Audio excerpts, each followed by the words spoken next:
হচ্ছে আমাদের কুষ্টিয়ার কারখানা, প্রায় 4 বিঘা জমি নিয়ে আমাদের এই কুষ্টিয়ার কারখানা। তো সামনের স্পেসটাই দেখতে পাচ্ছেন, এখানেই প্রায় 2-2.5 বিঘার উপরে আছে। দেখেন একদম ওই পাশে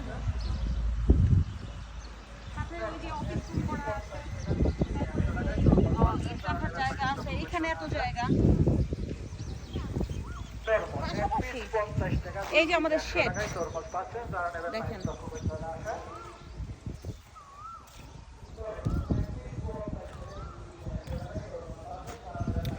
তো শেড এবং কারখানা, শেড, কিউরিং সাইট, এরপরে সামনের খালি জায়গা, রুম টুম নিয়ে এই কারখানা প্রায় 4 বিঘা জমি লেগেছে এবং এই কারখানাটা প্রায় অলমোস্ট 1.5 কোটি টাকা খরচ হয়েছে।